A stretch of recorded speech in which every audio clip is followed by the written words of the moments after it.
It's sure always an exciting time to have you join us on the program Heritage with your sincerely Oluije Oikokai. Today on Heritage, we're going to a country that has about 2 million population, and that is Guinea-Bissau, to go see what they have for us today as far as culture and tradition is concerned. So you know what? Come along as we take a trip together to Guinea-Bissau to go see what they have for us on Heritage. Don't go nowhere.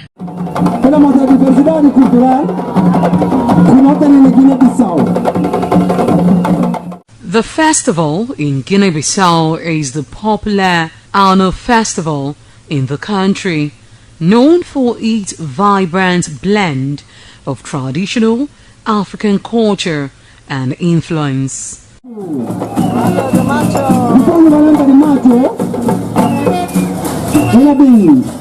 Máscaras. Depois de rainha, não fica com dança de fula. Na pede mais palmo, volta com palmo, para não encorajar. Salvas de palma, na apresentação, não fica com dança de fula. Ainda que bom haja mangas de arte, na dança de fula. Now, fula, mensagem que o Modiro pega a nós tudo guineense.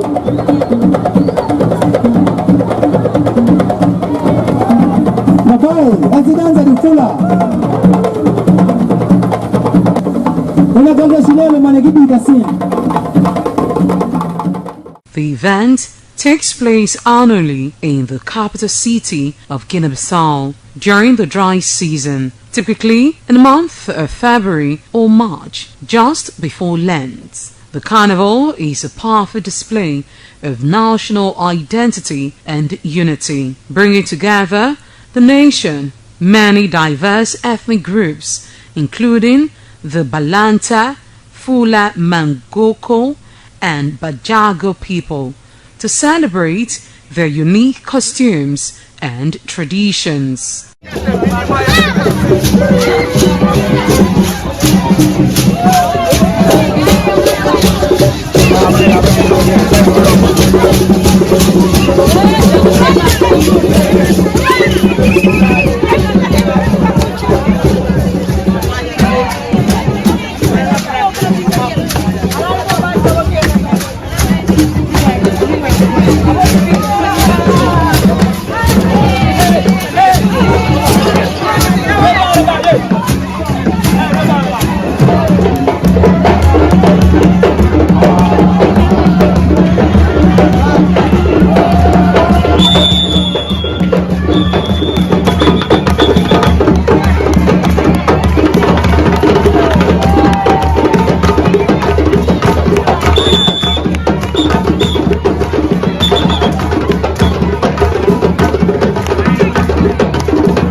events feature parades along in the major streets, as well as people are seen dancing, drum beat renting the air, and thousands of participants in elaborate, well-dressed and colorful costumes to mark the celebration.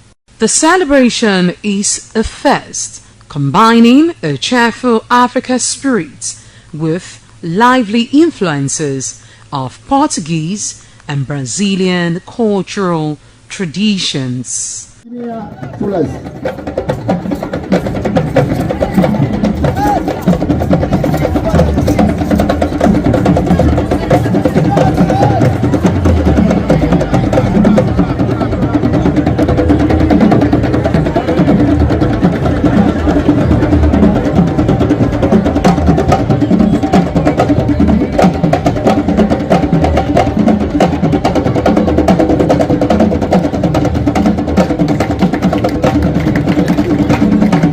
Albano.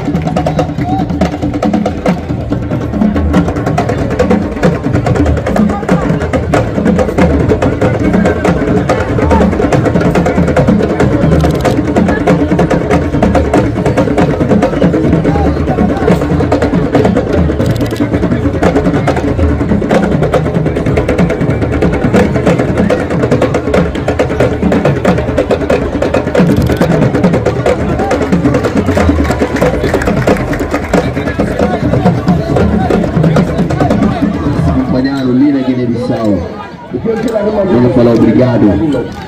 Tem que não ter primeiro grupo que não apresentando está falando. Olha o copo. Olha o copo.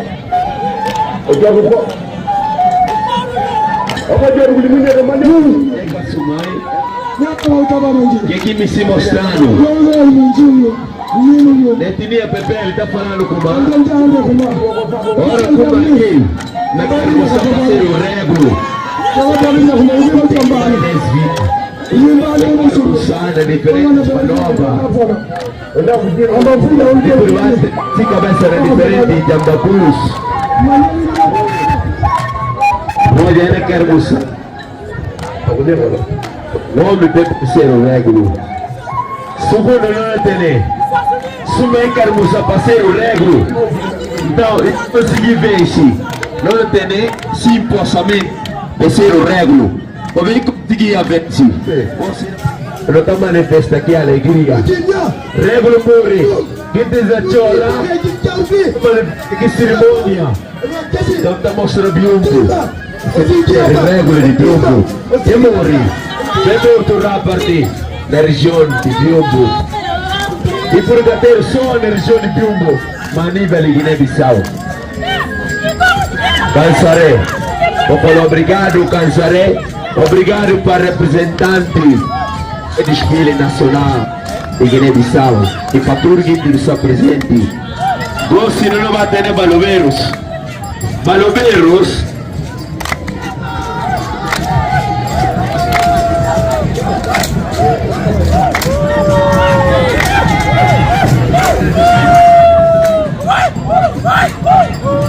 Essa é uma cerimônia de bombeiros, lê.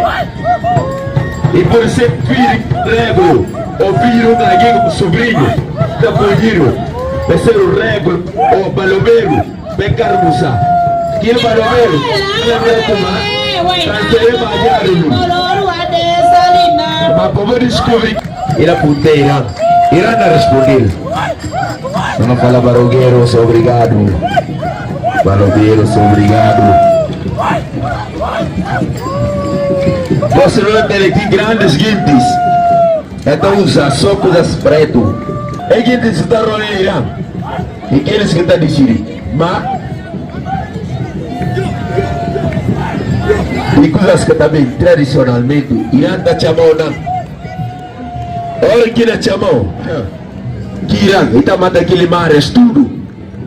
Se aquele alguém que vive no Irã, nessa casa, então a manga de bufonessas que está contra aquele.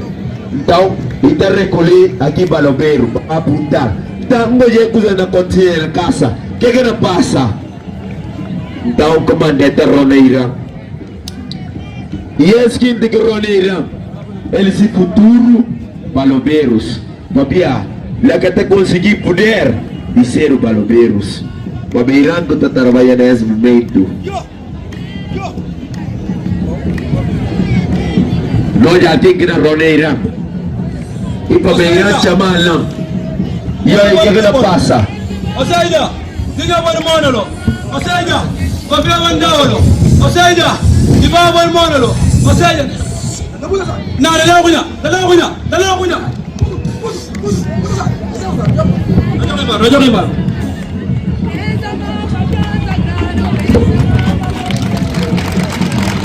Vamos falar obrigado. Obrigado para Ronaldo Zidane. Você não tem aqui momento de não lembrar.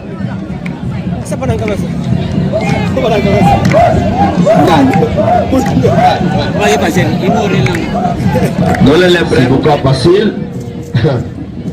O povo filha de filhos, de irmãos, de família risco. Irmãos, se não lembrar. MC Caio e cantar.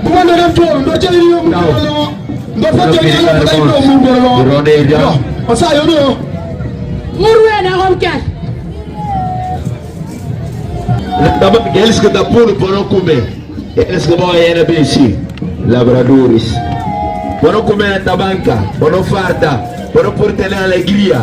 Força para fazer qualquer coisa. E as quintas que vão olhar assim. Labradores. Ana labra. Para poder parantar. Para não poder comer. Vamos te pedir o governo de Guiné-Bissau para apoiar a região de Piombo, Leão de Norte, na laboro. Para não poder comer. Depois não tem pescadores. Pescadores também. Que não mames.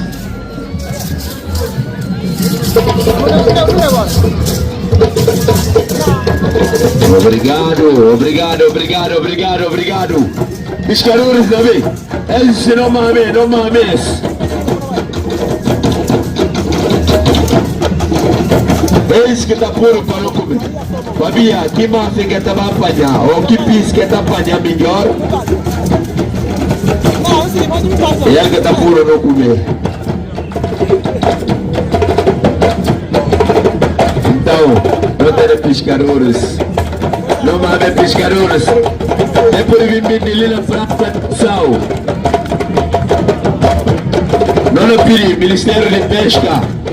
Vem apoiar a região de Piombo, Leão de Norte, na pesca. Mas não tem bom pires para não poder comer. Obrigado, pescadores. Você não vai para diferente dança para ver Piombo. E Leão está comendo todo tipo de carne. Não tem primeiro. Camarão, não é camarão na metade. Piombo, é que está preguiça que dá. Camarão, ai, esse camarão que está na metade.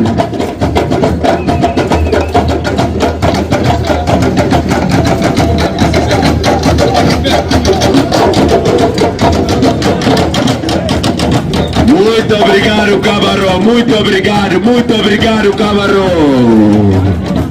Não tem mandigas. Olha, a nós de Piombo, Leão, não tem mandigas. Mandiga não vem. Na Piombo, não tem mandiga. Leão. É Leão, eles gostam de subir. Leão gosta de subir. E gosta de ter conhecimento. Leão de Piombo. Ou Leão de Norte. Melhor assim. Leão de Norte. Quando ninguém tem que se dar a turbina para ouvir voz ou pode a voz. Muito bem, Leão de Norte.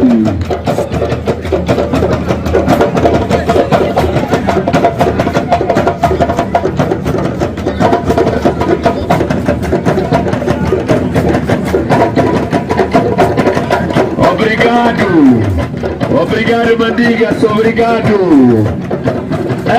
Tene Leão de Norte, não tem Mandiga. Muito obrigado, obrigado, obrigado, obrigado. Muito obrigado, você não vai ter. Fula, Fula, muito obrigado, Fula. Fula, quando não vai ter. Mandiga, obrigado, Fula. Fula na Biumba. Fula, sai, Fula, Fula, Fula, Fula, Fula, Fula, Fula. É suru na região de Biumba. Quando fala Leão, não fala ser o Leão.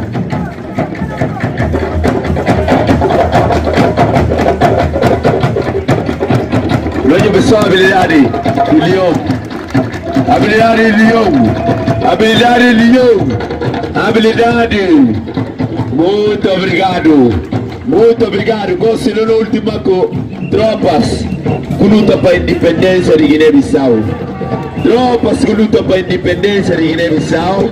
Caos do ser povo independente.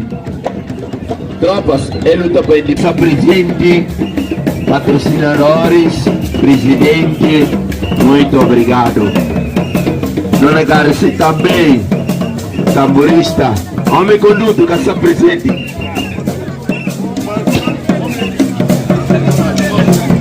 Palmas fortes para a região de Biumbo. Gomes. Não para beber como a... Você quer que nota, Cícero? Naquela região, sim. Biumbo e Benfica, tudo. Biumbo e Benfica.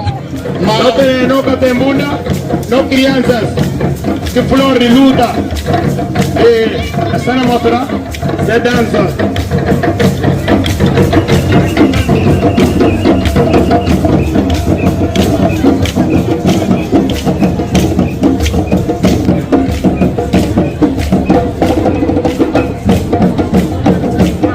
Sabor, canta bunda, não sai.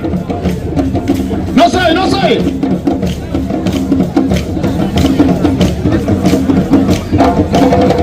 Sabor.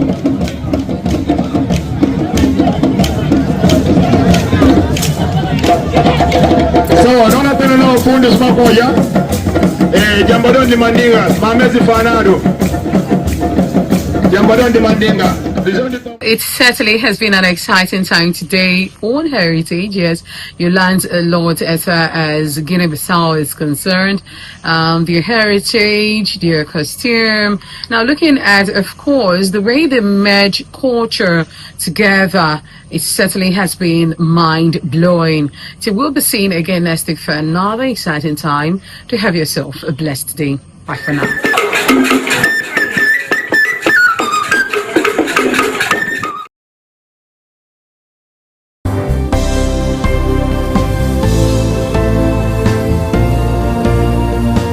Thank you very much for joining us on the program Healthy Living. What is the kidney? The kidney is an excretory organ in the body which is for metabolism. Tuberculosis affects many organs in the body, but the common ones it usually affects is the lungs. Epilepsy is a neurological problem. Okay. It is an injury in the brain which causes someone to begin to convulse, to go into fits. It is curable, but the cure is a long-term thing. If you eat well and avoid those risk factors that will make your immunity to be down, then the risk of contracting tuberculosis will be reduced. If you're healthy, then you're wealthy.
ITV, certainly the best.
Thank you very much for joining us on the program Healthy Living. What is the kidney? The kidney is an excretory organ in the body which is for metabolism. Tuberculosis affects many organs in the body, but the common ones it usually affects is the lungs. Epilepsy is a neurological problem. Okay. It is an injury in the brain which causes someone to begin to convulse, to go into fits. It is curable, but the cure is a long-term thing. If you eat well and avoid those risk factors that will make your immunity to be down, then the risk of contracting tuberculosis will be reduced. If you're healthy, then you're wealthy.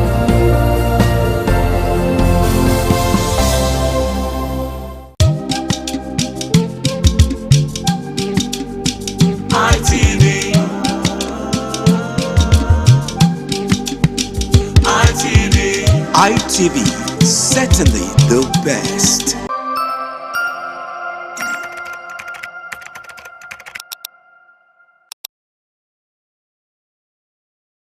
Good afternoon. It is another wonderful time to have you on the program 60 Minutes Nigeria. My name is Ego Sagbonlao. It promises to be a time that will allow you to be a part of this program to dissect another national issue. It is very disturbing, the recent attack in Kebbi State, where 25 schoolgirls were adopted, principal shot, vice principal shot dead. There was also another attack in Kwara State. A church was attacked in Kwara State, the Apostolic Church. And it was a very bizarre situation because it was a live streaming, there was a live streaming going on, and when gunmen were masked, attacked the church, and people were just scrambling and running. And a lot of problems, you won't believe it, even politicians. The recent crisis in PDP has even led to the new chairman of PDP, one of the factions of PDP, to openly call on President Trump to intervene. President Trump, from what we gathered before now, had said that there's genocide against Christians. And the federal government said, no, there's nothing like that. There was mixed reactions. Some people said, no, there's nothing like that. No genocide. The attack is not targeted. Christians are attacked. Members of other faiths are attacked. But with the recent kidnap in Kebbi, the recent attack in Kwara creates a very disturbing situation in Nigeria. So that's the reason, the essence of this topic.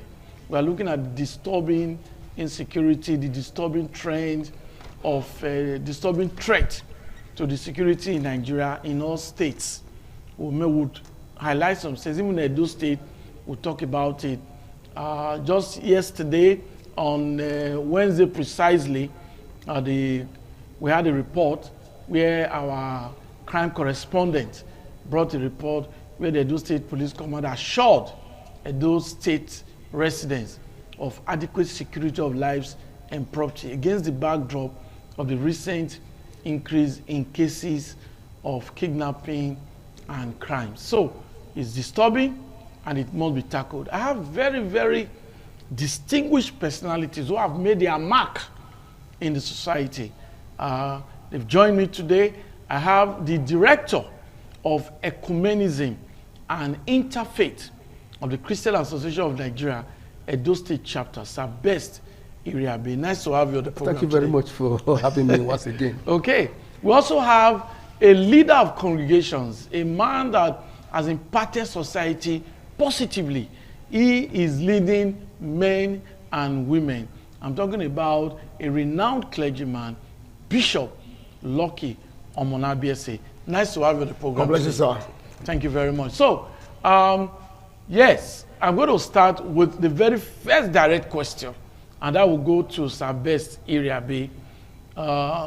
Is there genocide against Christians in Nigeria? Thank you very much, Egosa, for having me. Yeah. 10 years ago, 12 years, 15 years ago, we were on this program.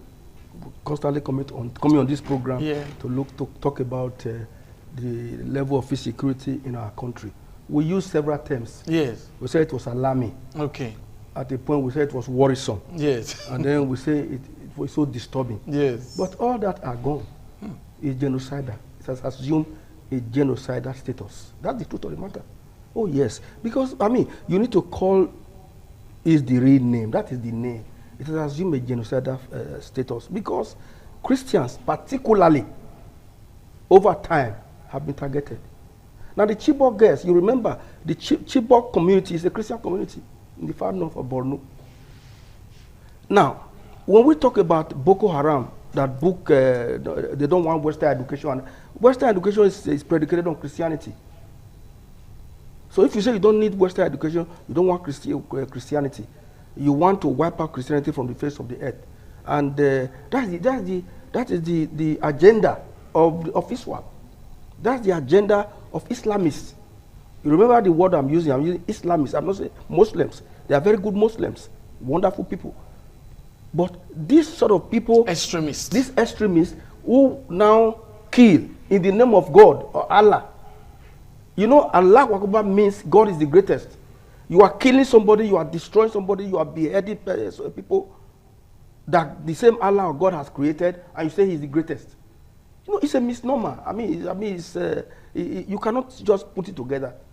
So it has assumed a genocidal dimension. And I want to thank America, Donald Trump, who called it the real name. That's the name, just now. I mean, when people continue to deny it, you know, that's political. We could have been able to wipe it out, but there have been no political will. Imagine Secretary to government only yesterday called a press conference and still denying it. Even when it was less than 12 hours of that press conference, they went to Christ Apostolic Church in Eruku, in Kwara State, to chase away everybody, kill 3 persons, and carried away about 35 worshippers. What do you call that? Why there's no time we can no longer hide it. We are people of truth. Even, I want to thank God for Muslims, real Muslims, who have said, yes, this is true. You cannot hide it anymore. Now, the reason why, just to preempt you, or they say, oh, but they are also killing Muslims. Of course, yes. The Muslims they are killing are good human beings who have refused to join them. And once you refuse to join this set of people, you are described as a kafiri, you are described as a non-entity, people to be exorcised and dealt with. So those set of Muslims do not believe in genocide. They are the people that they are slaughtering. Have you ever seen any Christian militia? Has it ever been recorded in the history of Nigeria that a set of people who are Christians who are saying, praise the Lord, and start killing people? No. So it's a genocide. We'll come back to you, yes. Sir Best Iriabe. We must quickly admit that the comments of my guests on this program are their personal comments, their personal opinion. Yes. Does not reflect the stance of independent television and radio. Bishop Lucky Omonabiese. Yes, sir. Let's look generally now. The insecurity. We've heard of cases of the Chibok girls some years ago, and that was under the regime of President Jonathan. Some of you remember when the wife of the president, the first lady at that time, Patience Jonathan, said, there is God, oh. Yeah. That statement became a national statement because of the kidnap of Chibok girls. So now it's Kebbi. So What is your take on this? You see, thank you, Mr. Osa. You see, the problem we have is our leader. You see, the people that are, you cannot come to my house and you are a stranger and you know everything about me. It's not possible. There must be an insider, give you an information to somebody who is dealing with it. The people that are committing this problem, the Boko Haram or the band, whatever they call them, they are people in the high place in government who are aiding and abetting them. You can't tell me that a general was killed a few days ago, an army general, it's not possible. But because there are so many loopholes by the people who are in authority, so my people eating from this business. It's not a business. It's not a serious business. Therefore, there is no way you can tackle this insecurity in Nigeria, because some are making it to war, some making it to worse. Those that are eating from it are worsening it. Those that are trying to make it work are not able to make it work. That is the problem we have in this country. Until there's a drastic action taken by the federal government or the state government or local government, even the authority in the street, that's the only way this can stop. That if you see a stranger who don't know, you don't understand this movement, get him arrested. Hold it down, ask him questions. About a few months ago, a certain general of army general said, if you meet these people on the way and try to harass you, then you kill them. Before we know, the guy was removed. Then, who is doing us? Who is fighting us? It is very clear that the Christian where I belong to, that we have preached the gospel of peace and forgiveness so deeply that even when we are seeing death face to what? Face, we are looking for God to come and help us. And God will never come down from heaven. He will use man to help man. Therefore, Donald Trump is not even the solution to our problem. We can fix our problem by ourselves if we wake up today and say no to this nonsense. But as far as we keep on romancing it, I am telling you, one day we'll wake up one day and find that our houses have been sold, surrounded by these people, and can't do anything because the government, the politician, everybody involved are just romancing it. And it's time for action so that we will not wake up one day and see that our resources, our investment disappear to the end. God bless you. Thank you very much. We'll come back to you. But Sir Best, I mean, this is really disturbing. Yes. Do you think government is doing enough? No. In terms of tackling this insecurity? Because we must, reacting after an incident has happened is not always the best. Yes. Taking precautionary or putting precautionary measures in place is the best. Exactly. So do you think the federal government is doing enough? Over time, one would like to say the truth. The government, to use his own term, romanticizing the whole scenario. The action of government over time has not had any biting effect. There's no political will to solve. I've listened to retired generals who come on air. Even there was one yesterday on a sister station who was saying that, look, who is Boko Haram? They can be obliterated if there's a political will. But there's no political will. There was a time President Jonathan, you mentioned, raised an alarm that there are Boko Haram people in his own government. It had a banner, a headline in all newspapers in Nigeria that there are Boko Haram officials in his own government. And nobody looked at it, nobody talked about it. So there have been no political will. What we have had over time is that government mouthpiece, after it has happened, they have never been proactive. After it has happened, this wordsmith, whether they are the Minister of Information or they are presidential spokespersons, they are very good at crafting a condolence message and condemn the action. And they will now use the word, government is on top of the situation. They have never been on top of any situation. That's the truth of the matter. So, the problem we have had is that if you do not want to, because Donald Trump, like I said just now, believe in our common humanity. We are human beings. We're not talking about Nigeria now, America or China. People who believe in our common humanity, they are not happy seeing people slaughtered on a daily basis. And the government of such state will say, we are on top of the situation. Oh, tomorrow we are going to chase everybody out and all that. We have not been having that government ability to say, let's go and do this. what political government, politicians are doing. They are focusing on themselves, how to win the next election. That's exactly what they are doing.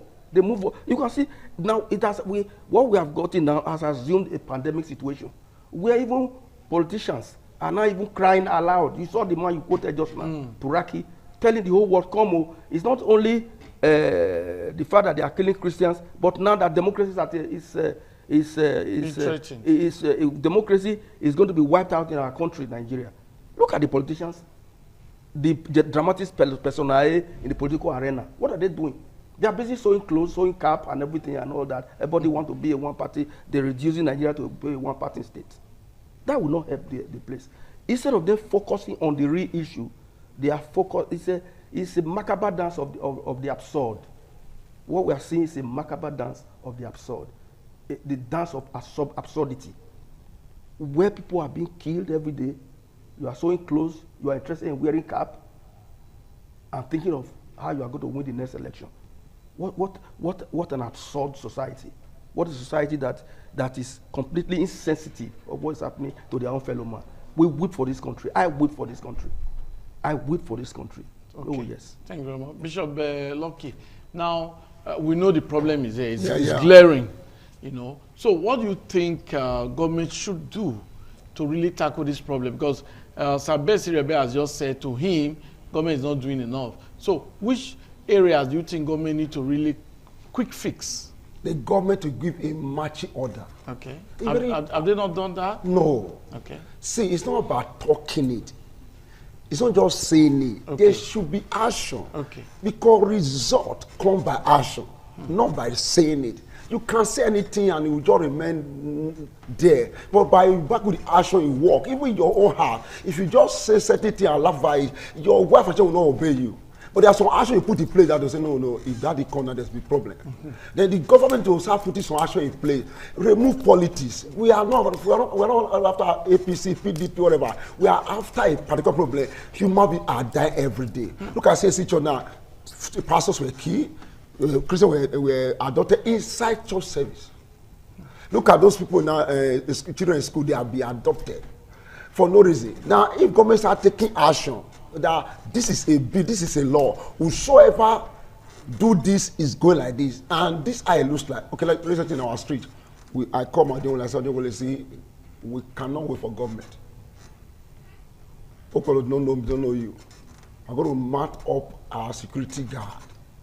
Make sure that any strange movement we don't understand, get the person. Whether you have Benin, Isoko, Hausa, we don't care. We don't understand you, will get you arrested. But when you handle you to police, they will not allow us to be taken away from society. The street is calm. Don't machine that run our street in the night, those days in your here. You don't see machine in the night because we are ready for business. If government can begin to take that action, I am telling you, you will now understand that some people will call Benin and don't like us as even part of this business. Because you can't come from Zamfara to my state and know all the local economy. So this is giving you information. But because there's no action, one guy just left our street yesterday. Because we marked everywhere. They said the guy want to park. Hey, you go. We don't need you. You go. You leave the street. Let us have peace. We need peace. Because then that thing is that have been put in place. You will now understand that some people that are speaking Benin with us, who are speaking Isham with us, who are speaking that they are even part of the sponsor and the informant that these guys are using to deal with us and attack us in our own state. But because those things are not put in place, where we don't know who is who is we are working with, you don't know the next person. But by the time these things put in place, you now understand that some people, even you think that they are normal, they are the one eating from the system. One phone call, they get alert. One phone call, they get alert. After the alert is coming, they will not stop. Thank you very much. We'll come back to you. I hope you are enjoying this program. We are looking at this very disturbing trend of insecurity. It's affecting us. We'll look at the economic effect. We'll look at how it's affecting humanity. We'll just take a holistic look at this very disturbing problem. But that will be after this break. Okay, it is 60 Minutes Nigeria. I hope you are enjoying the program. My name is Egosa Agbonlao, your anchor. I also have with me the director of Ecumenism and Interfaith of the Christian Association of Nigeria, Edo State Chapter. Sir Best Iriabe, thank you very much for your time. Thank you for having me. We also have with us a very respected clergyman and a leader of congregations, Bishop Lucky Omonabiese. Thank you very much. God bless you, sir. For your time. I need to also let them know that Bishop Lucky Omonabiese is also a farmer.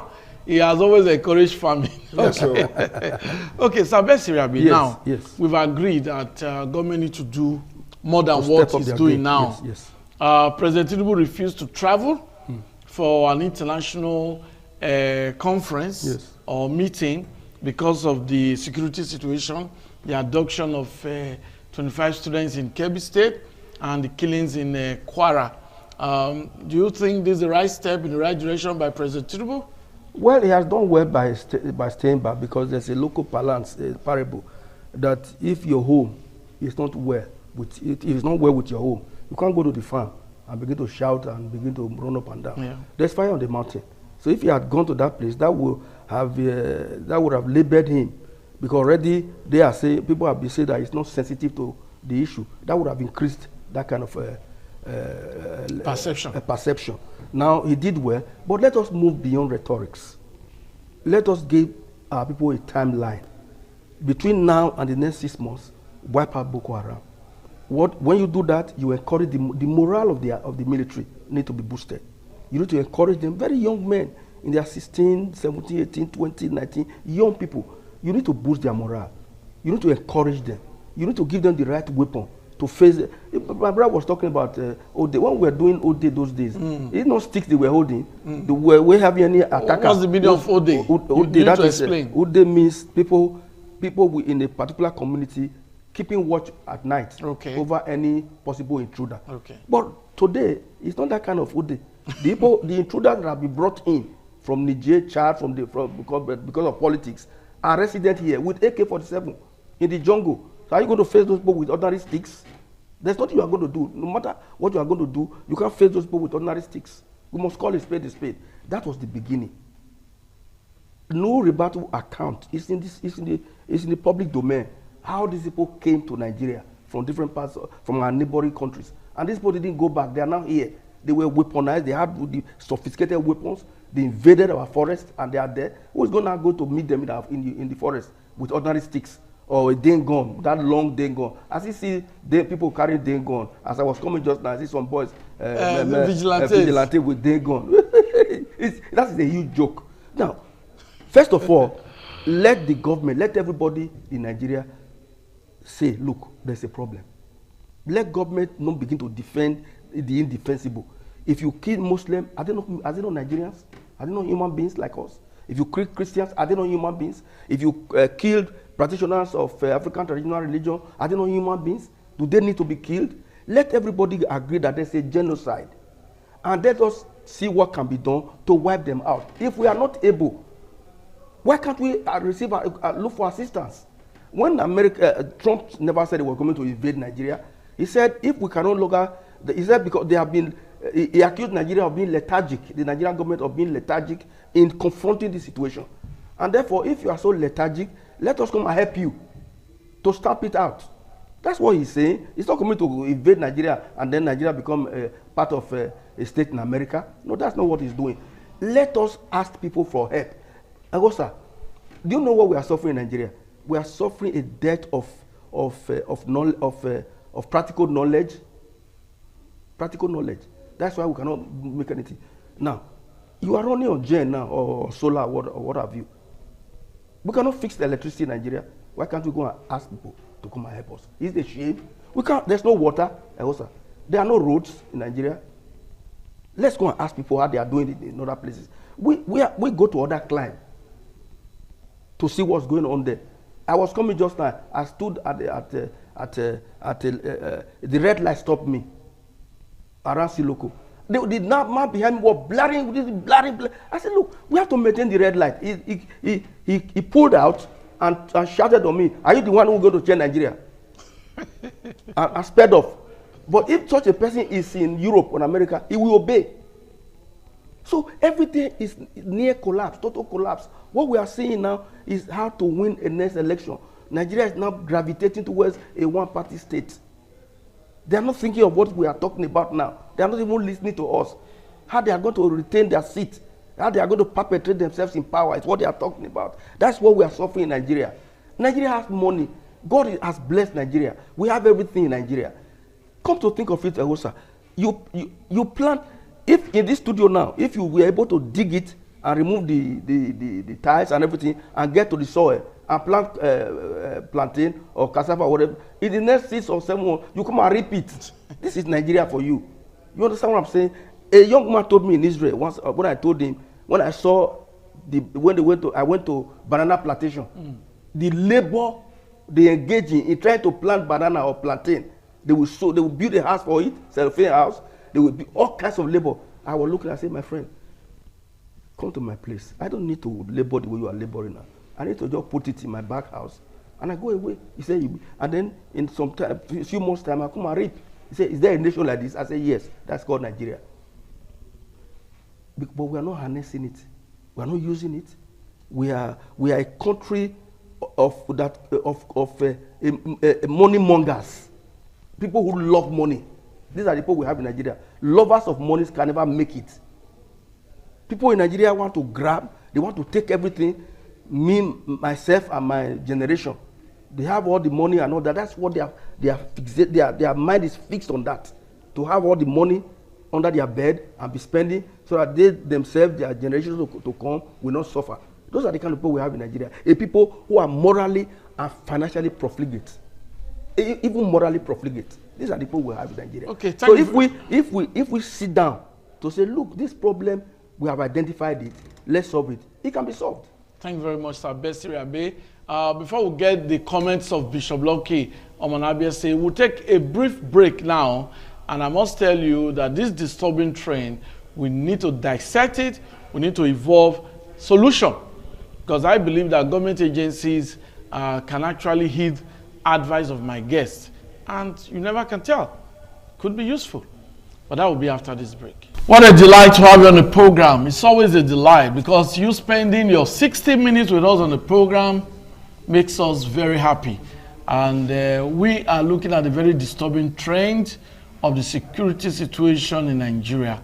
My guests have emotionally made their comments, and I think that government need to do more. But members of the public can also call in and make their contributions. Like we always say on this program, do not use any derogatory language, do not insult anybody, but just make your comments for us to have a good Nigeria. The security situation is really disturbing. How can we tackle it? That's the essence of this program. We are not castigating anyone. We are not speaking against anyone. All we need is a better society for everyone. You need to understand our position. We are not against any religion. We are not against any sect. We are not against anybody. We are just talking about the situation in Nigeria. Nigeria needs to be a good country where people can sleep with their 2 eyes closed, where people can move at night without being afraid, where people can travel without being afraid. Not everybody can pay for flight tickets. So you need to still travel on the road. We need adequate security. So that's the program. You can call in. The phone number will be displayed. We'll allow you make your comment while my guests continue to provide solution and dissect the topic. Bishop Lucky, now, we've talked about, yes, government needs to do more. Some persons have always said, okay, there's need for community policing, there's need for state police, there's need for state police, there's need for, vigilantes. Do you really think the manpower of the Nigerian police need to be increased through the issue of state police and community policing? Yes. Okay. They have to have state police and community policing with the vigilante, because the vigilante are people that are living in the community who know the area better than any other person. And when those are involved, plus state police, for federal police, with all these people come together with the agreement of the force, you will see that even if they cannot overcome the crime 100%, only 80% will be done. Okay, thank you, Bishop. We'll come to you. Good afternoon, the very first caller What's your name? Where are you calling from? Hello, good afternoon. Yes, your name. Where are you calling from? My name is Alaji Ahmad. Okay. Calling from where? I'm calling from Benin. Okay. Okay, make your points. I want to commend our speaker in the studio. They have been doing justice to this topic. It's very difficult to one of us. Thank you. The issue we are deliberating is a very simple matter. To me, all we are just saying by corruption is the one leading us on this corruption. As I speak to you now, the IG of police of this country, I think we're supposed to retire. This is the first time we are seeing the IG who is going to spend more than 35, who have spent more than retiring age, being appointed by the president to continue living that as illegal IG. So we don't, and they keep on telling us press release. With Nigeria, we don't need press release. We need action. They should be doing this in action. Let us, okay, they say Christian or genocide. Christian are dying, Muslims are dying. Are people supposed to be dying in this country? To be blessed to be France. Are people supposed to be dying? We cannot move around again. Most of us used to now, they are just afraid of this being in Nigeria. I don't know why. When we were growing up, this were not like this in the country. Please, we are begging there. We are begging there. And I speak to you now, the current government now, there's only like 2026 in their calendar. If the way they are showing concern on the presidential election 2027, they are also showing concern about this security issue. I think that this time we will be moving freely. So we don't pray with God to save every one of us. Thank you very much. Thank you. I can see the way you are feeling. I told you so many Nigerians are not happy. Like I said, you can also contribute, make your comments so that we can have a good country. Because the future of this country is what matters. Not everybody can japa.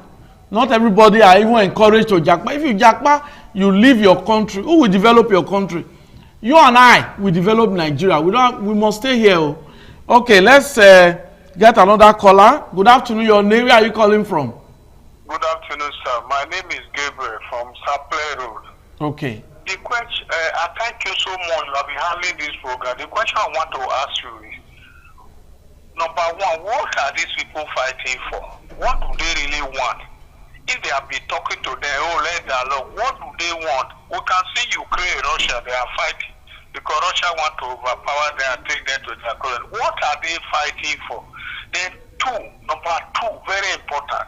Why will President not come out and tell people this is what is going on? Anyone successive leader that come, we hide it. Anyone that come, we hide it. Jonathan was hiding it. Buhari came, the same thing. Now Tinubu, who said he want to emulate, he want to rule. Why will he not tell people this is what is happening? And my prayer is America should come. It's my prayer, fervent prayer, and God will make them come. I just read online now that he never make ordinary empty threat. That's what the lawmaker who received Nigeria, that when he never received ordinary threat, he must fulfill his promise. God will bring them down to save us in Jesus' name. Thank you very much.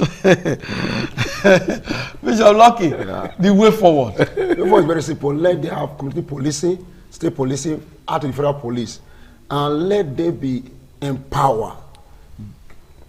Okay, we have another caller. Good afternoon. Your name, where are you calling from? Good afternoon. Your name, where are you calling from?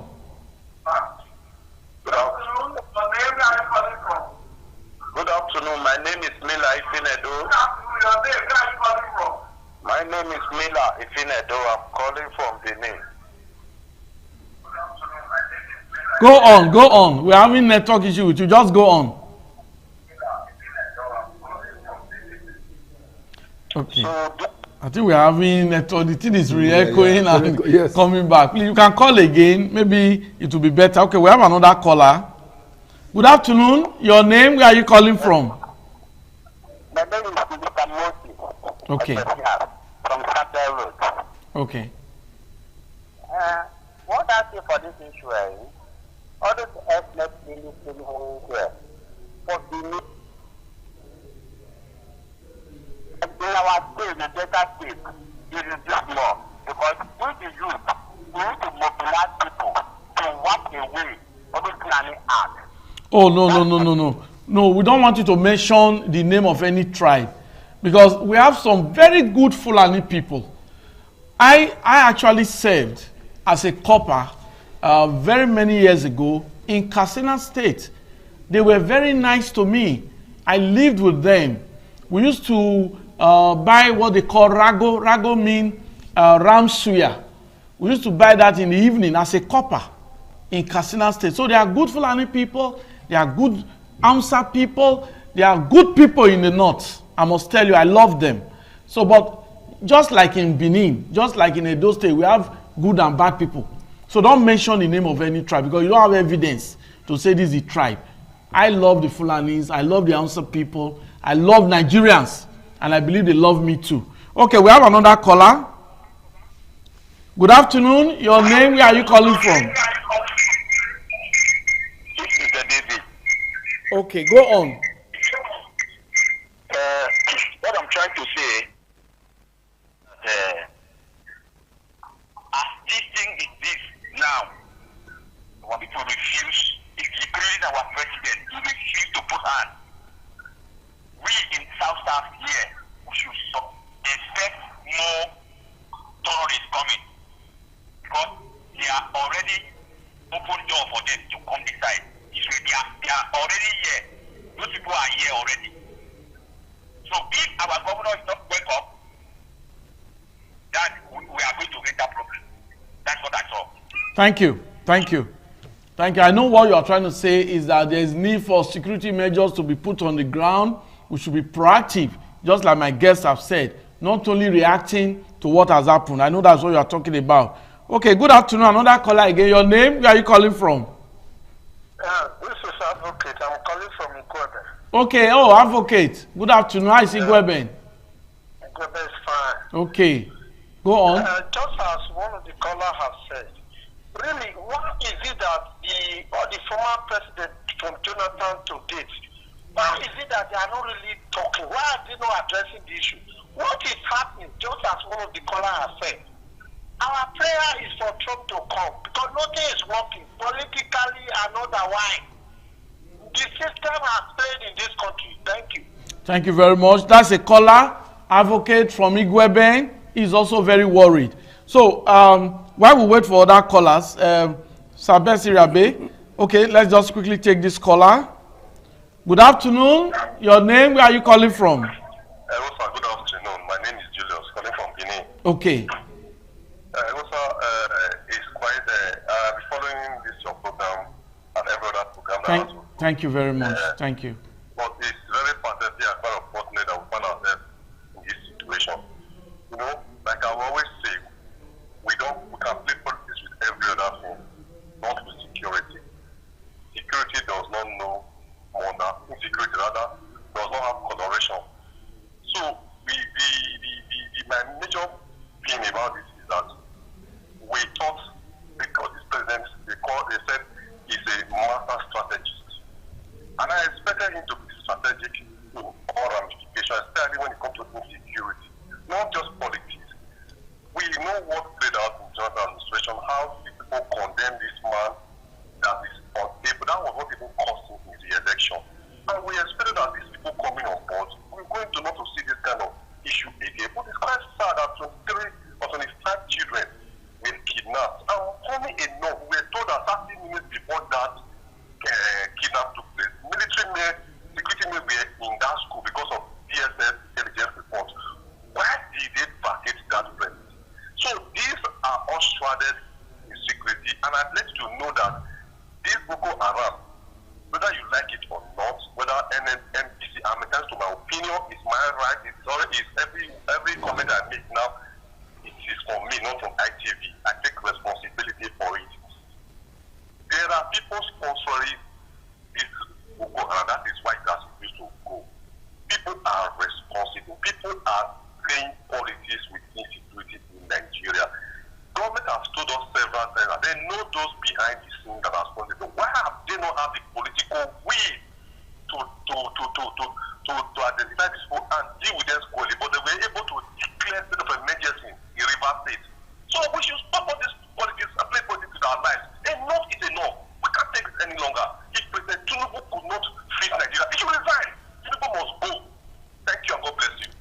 Thank you very much. Very emotional again, but what I can just pick from there, if state of emergency can be declared in Rivers State because of the political imbroglio, why can't state of emergency be declared on security in Nigeria? A quick reaction from you, sir. There's no question about that. That's exactly what we've been talking about. There has to be, when we talk about state of emergency, it's not a suicide thing. You want to make sure that all attention is geared towards that very problem. Yes. All eyes will be on it. More resources will be deployed to do it. That's when you talk, say, a state of emergency.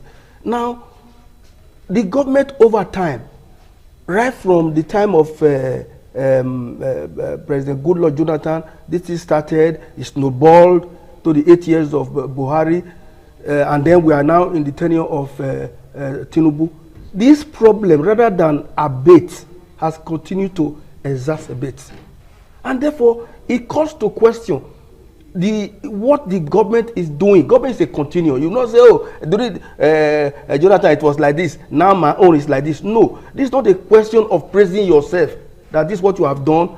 No, it's a question of identifying the problem that is on ground and harness all the resources you have, both material, intellectually, and otherwise, to attack and confront the issue. But that's not what the government is doing. Even this government of Tinubu, I must tell you, they are on the defense. I just told you yesterday, the Secretary to Government, federal government, held a press conference defending the situation, praising himself, praising this administration. That is not what we need now. What we need now is a concerted effort. Now, what does it take? How long does it take to have a state police, for God's sake? It's not a new thing. In the 60s, we were having state police. There were native authority police in this country. Native authority, that local government have their own police. The state was having their own police. And then you have what we call constabulary. That in every locality, teachers, bankers, they are made to do that job. They pay them some stipend. They are called constabulary police. They are not regular police. To profile the people who live in a particular area. Everybody knows ourselves. And then when you do that, you are able to police your environment. But because of lack of political will, the bill is sleeping in the National House of Assembly. The National Assembly, they are there receiving defectors. That's what they are doing. They are receiving defectors. They are you know, to align with the president. They are. Oshomole cried out a few days ago, my dear brother Agosa. Our Senator Oshomole, God bless him. Because it's my friend. I have always thought that what's the Oshomole doing there now? He cried out to say, look, we are not rubber stamp. We are becoming one. Okay. Bills come from the executive almost immediately in the twinkle of an eye, in the speed of light. They approve it. Okay, thank but you. Nothing has been done. We'll allow you to continue, sir. Yes. But let's just get this caller. Good afternoon. Your name, where are you calling from? Good afternoon. My name is John. I'm calling from Benin. Okay. I want to appreciate your effort by giving this opportunity to us to express ourselves. Thank you. Thank you very much. One thing about this insecurity in Nigeria, it will only end when people on top have the will to do the job. They don't have the will. And that for them to stop this thing, they need to cut off this security vote. Because as long as there is security vote, governors can pay without questioning. We always have a way of motivating this thing to reciprocate itself often and often. Because the more the problem is, the more the security vote. I take example of that one. I got this experience from the former governor in the Delta State. I won't want to mention it. If you remember, before Gwaga, then the Joe and the Shekiri, we know how they motivate the system to spend the security vote. Because when there's problem in your community, the security vote will be increased. That is one. And another thing I wanted to use this opportunity to just express. Please, we need to be proactive, not reactive. I wanted this government to take care of this new Benin as is, because it is not when it happens they will take care of it. It's too crowded. Thank you. Thank you very much. Thank you. Governor Monday Okpewolo, one of the callers, a member of the society, has just called in to appeal to you that New Benin Aziz in Benin City, Edo State is too crowded and security measures need to be put in place. I want to concur with that caller, because if you drive through New Lagos Road, through New Benin, across Mission Road, traders are even trading on the road now. God forbid there's maybe a vehicle will say there's brake failure. It can ram into the traders along the road. We are not saying people should not trade. This is the festive period. Let them go inside the market. Let them move away from the road. You know. So that's that caller. We have another caller now. Good afternoon. Your name? Where are you calling from? Okay, thank you. My name is Mila Ifinedo. I'm calling from Benin. Thank you. Go on. As I said before, sir, my name is Mila Ifinedo. I'm calling from Benin, Kenwa Road here. What I see in this insecurity matter, sir. Sir, do you know what you can do? Reduce the volume of your TV set. That is why it's re-echoing. Go on, please. These people, these bandit people.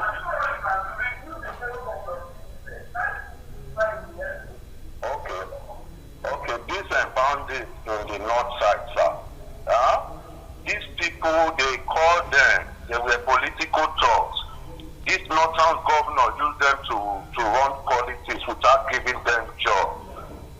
They were given guns by these former governors in the north to do politics. After they have used them, they dumped them without giving them jobs. They were born from neighboring countries. They are not Nigeria. If you discover, you will see some are Shad, some are Malians, some are Nigerians. They brought them to run election. They know these politicians in the north. They know what they are using them for. So they should settle them so that they can go back to their various countries. They should not leave them here. That is what is bringing this problem. Okay, thank you very much. Because of time, thank you very much. Thank you.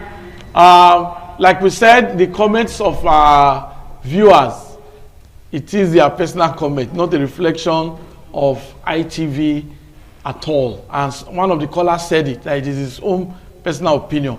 Because some of the comments they make, they don't have evidence to validate their comments. So we need to really make that very clear. But let's just conclude. Yes, sir. Bishop, just a sentence. Tell us the way out. Yes. The way out is very simple. Okay. Get a vigilante, say police, federal police, army, or give them, increase their wages. Okay.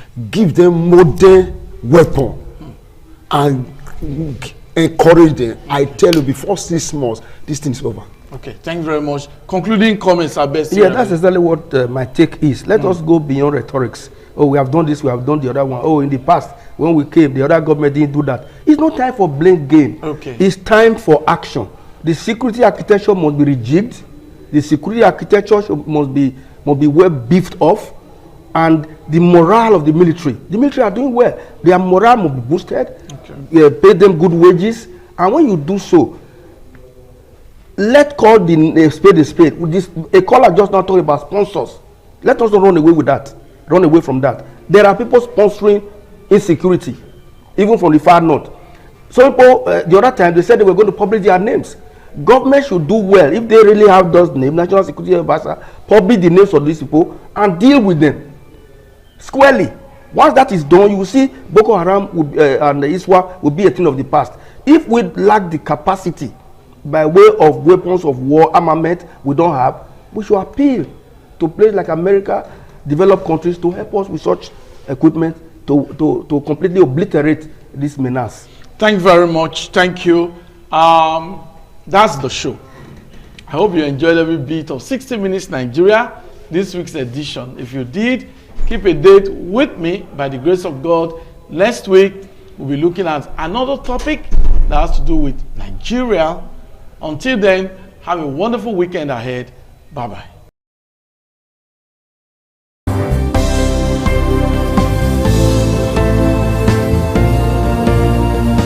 Thank you very much for joining us on the program, Healthy Living. What is the kidney? The kidney is an excretory organ in the body, which is for metabolism. Tuberculosis affects many organs in the body. But the common ones it usually affects is the lungs. Epilepsy is a neurological problem. Okay. It is an injury in the brain which causes someone to begin to convulse, to go into fits. It is curable, but the cure is a long-term thing. If you eat well and avoid those risk factors that will make your immunity to be down, then the risk of contracting tuberculosis will be reduced. If you're healthy, then you're wealthy.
ITV, certainly the best.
Certainly the best.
Oh, my son, my dear. We say, oh, my dear. Oh, we're not here.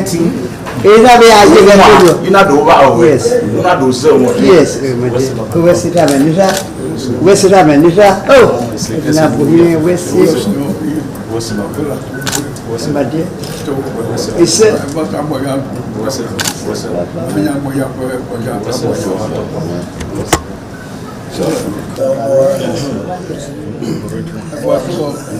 comment c'est papa que voici quoi voici ça m'a toqué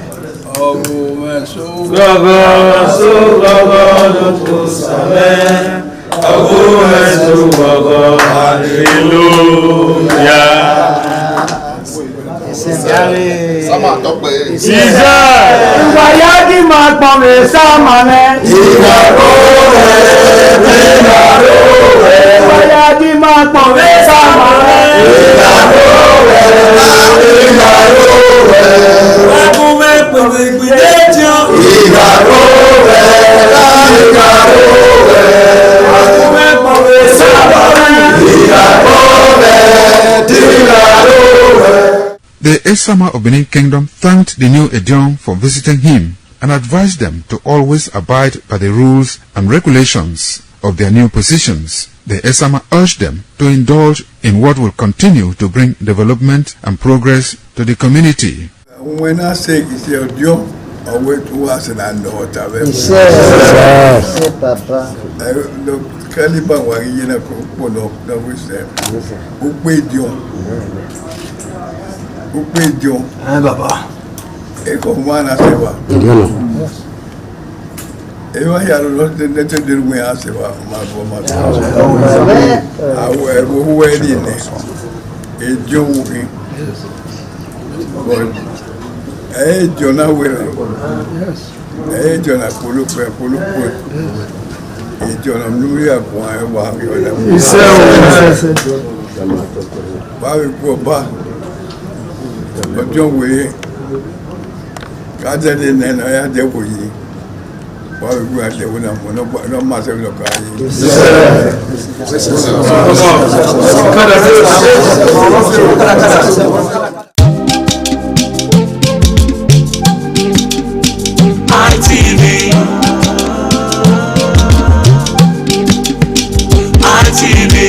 ITV, certainly the best.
Viewers, once more, we welcome you to Message of Islam, reaching you from Independent Television Benin. Today, inshallah, we want to look at the topic, condemnation of murder in Islam. Condemnation of the crime or the offense of murder in Islam. Inshallah, to take this topic, I have with me in the studio this evening. Close to me on my left is Ustaz Sani Abdul Hafiz. Assalamu alaikum. Welcome to the program. Alaikum assalam wa rahmatullahi wa barakatuh. Thank you for having me, and assalamu alaikum viewers. Alhamdulillah. And we also have in the studio this evening Professor Bunyamin Aidi Al-Aji. Professor Bunyamin Aidi. Assalamu alaikum. Welcome to the program. Wa alaikum salam wa rahmatullahi wa barakatuh. Viewers at home, peace be unto you all. Alhamdulillah. Yes, we are looking at this topic, condemnation of murder in Islam.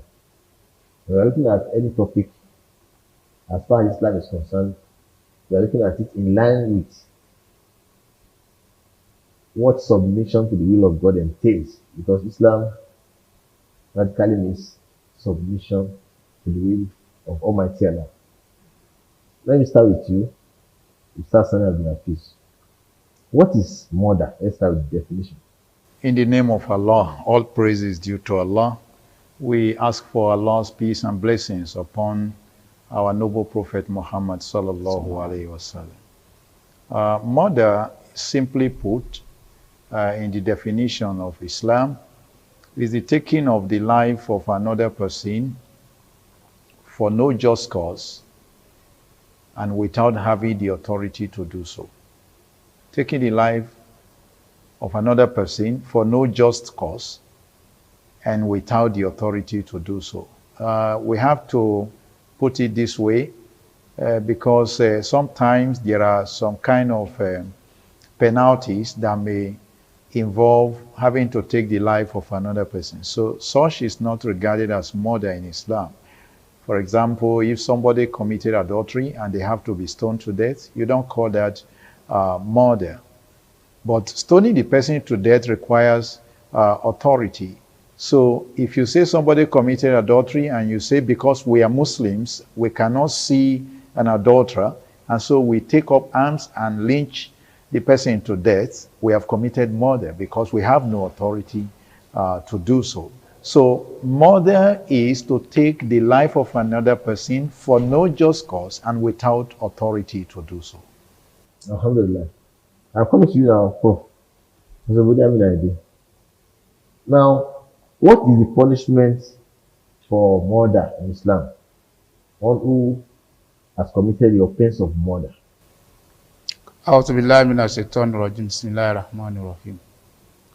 Of course, the definition of murder as far as Islam is concerned has been given by Malam Abdulafiz Sani.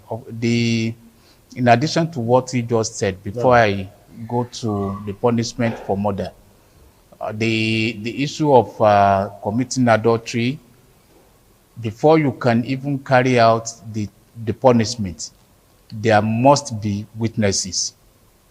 Witnesses to say, at least two same men who will not lie. And it's not, adultery is not something that you commit in the presence of anyone. So even when the act had been carried out and the person just came out of the room with a towel or whatever, and it's at that point one of the witnesses see them, you don't have any right to now come out and say you think that is what they went inside to do.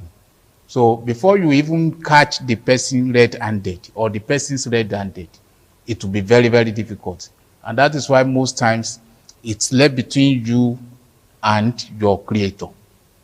Now, having said that, the punishment for murder, the moment... The standard of proof in adultery is more than that. Yes. We are required to produce 4 eyewitnesses. Thank you. 4 eyewitnesses. Yes, thank you. 4 eyewitnesses. Now, the punishment for murder is also that the life of the person that has committed it must be taken. And it will not be taken except the family of the person say, well, no problem. So there are 2 or 3 categories as mentioned in the Quran. The murder could be what the lawyers would call the manslaughter, if it is not intentional, just by mistake. And if it is intentional, someone intentionally takes the life of another person and it's established that the person did that intentionally. Such individual, once it's caught, you take the life of such person as well. So the Islam doesn't play with the life of an individual. Even when you say the life of the fetus, who you want to regard as not a full physical human being, Islam takes care of that. So as much as possible, even the life of animals, Islam takes care of that. Because in Islam doesn't allow you to take the life of an animal without you having any need for such animal. So much as we protect the lives of human beings, we protect the life of every living being. Thank you very much. We are looking at the topic, condemnation of murder in Islam. In Islam, life is so sacred. It is Almighty Allah who created us and is the owner of all the life. In fact, you do not have the right to take your own life, take your own soul. You commit suicide, you go straight to the hellfire. We have a lot of misconceptions when it comes to all these issues in Islam. If you commit suicide, in Islam, you go to the fire of hell. Islam has zero tolerance for the offense of murder. Now, Ustaz Sani Abdulaziz, I'm coming back to you again. Now, in a situation where we have Muslims whose lives are not governed by the Sharia law, which stipulates steep penalties for criminal offenses. What is your take on that? As it relates to murder, when you don't have we have issue the of Sharia corruption, law, even where you have laws of the land as regards a particular offense. you know, the general rule, whenever the Sharia authority is not in place, more of a rule of alaykum anfusukum. That is, you are in charge of yourself. In charge of yourself to guard yourself and conduct yourself in a way and manner that you don't commit sins. You don't do whatever Allah has prohibited, including committing murder. It's a complex, scenario for a Muslim to actually live in, because there has to be law in place. There has to be the Sharia in place to bring everybody to book whenever they overstep the boundaries of Allah. But unfortunately, where you live in a place where the Sharia law is not in place, the second question will be, is there any law in place at all? If there is a law in place at all, then the law in place has to be followed to protect lives as it relates to murder. Nobody has a right to take the life of another person. The Islamic fights, so to say, that you had in the time of the Prophet ﷺ, at some point they have to be brought to a halt. Bringing them to a halt required coming into agreements, coming into some kind of treaties, some kind of terms of peace. Those terms of peace are, terms that all of us are committed to in order to see that we don't spill the blood of one another. So as long as those laws are in place, the Muslim is also binded by this law that you don't take the life of another person. This is actually how the ulama describe a state that has a constitution. Like Nigeria, for example. It has a constitution. The constitution represents the agreement between all parties that form the state called Nigeria. Whether they are traditionalists, they are Muslims, they are atheists, they are Christians, they are Jews, all of us are captured in this constitution. So that we are all binded by the law of respecting one another, protecting the life of one another, ensuring that there is always peace and there is no crisis. Thank you very much. Now, Professor, I will come back to you again. We have some countries that have abolished death penalty. Condemnation of murder in Islam. The penalty for murder in Islam is you will be executed if you are found guilty of murder. What is your view on abolition of death penalty when Almighty God that created us has made that law that whoever kills and is found guilty should be executed? You see, there is no way we will not have problems in every society where we try to modify the natural laws that govern us, that govern every society.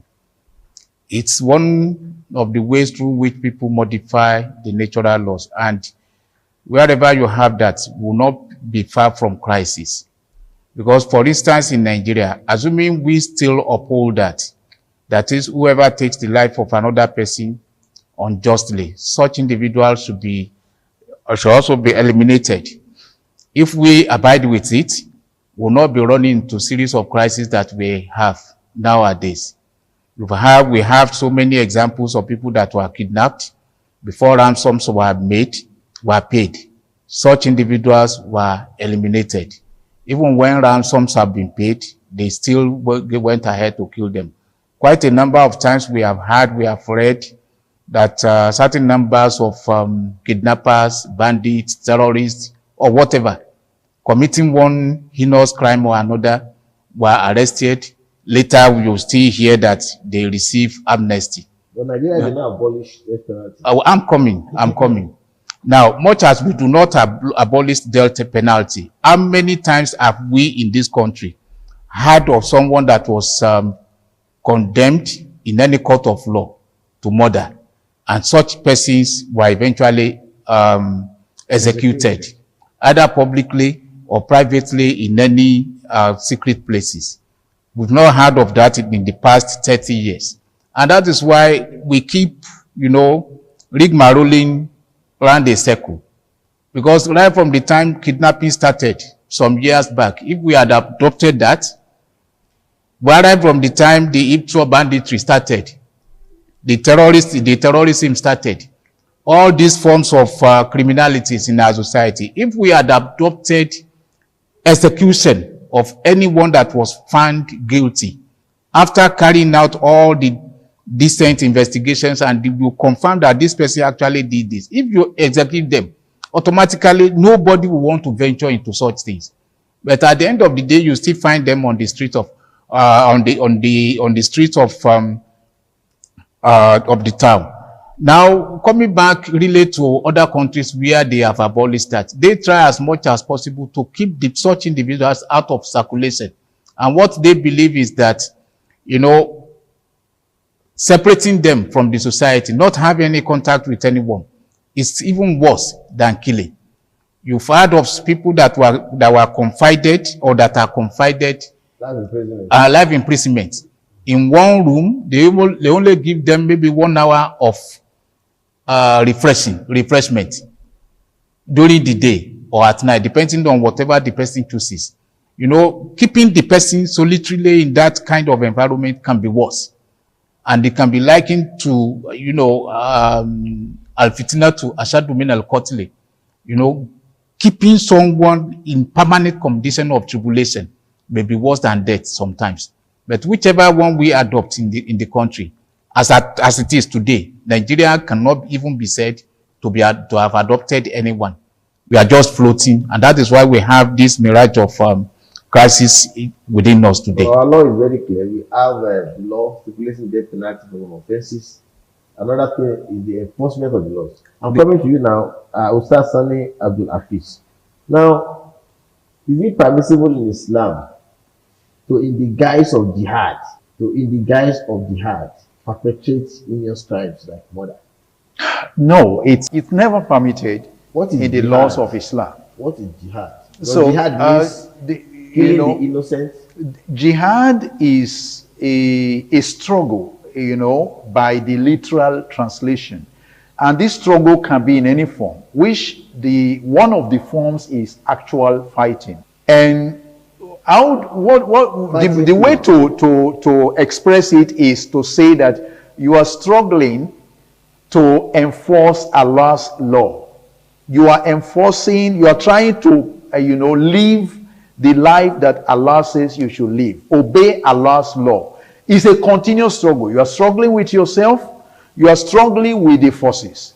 Then you now have it at a point in time where you have forces that feel that you should not even exist because you are a Muslim, that you shouldn't exist. So this is the point at which the Prophet ﷺ was told that you should fight back. Is it part of jihad to be involved in banditry and terrorism? Yeah, you asking the question that what's jihad? That's why we are trying to explain it. It's not.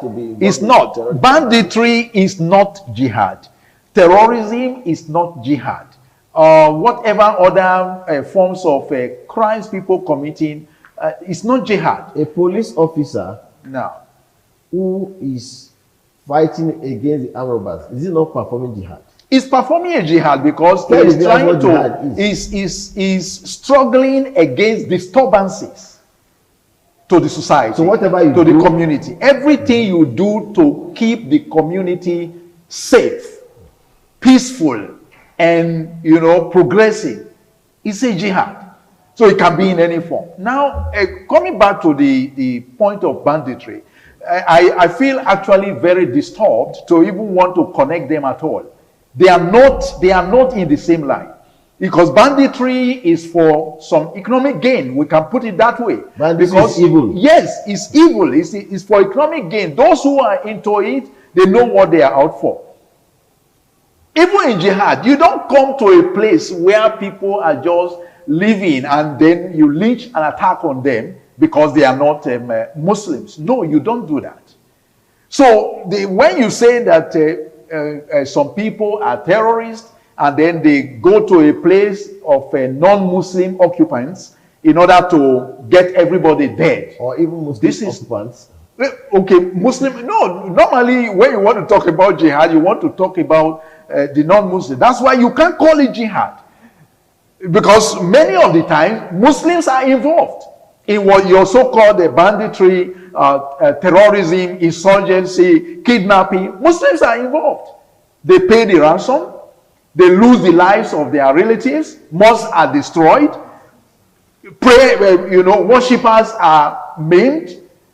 So how could you call it jihad? They are not close. They are not the same thing. So it's part of what the society need to be educated about. The Quran talks about jihad, but jihad is not banditry. It's not terrorism. It's not insurgency. It is not kidnapping. It is the Prophet ﷺ fought against Makkans. The Makkans was the home where he was born. He has been expelled from Makkah to Medina. And the people did not only expel him, they took arms to go face him in Medina to say, this man cannot continue to live. Whoever believes in him will be crushed.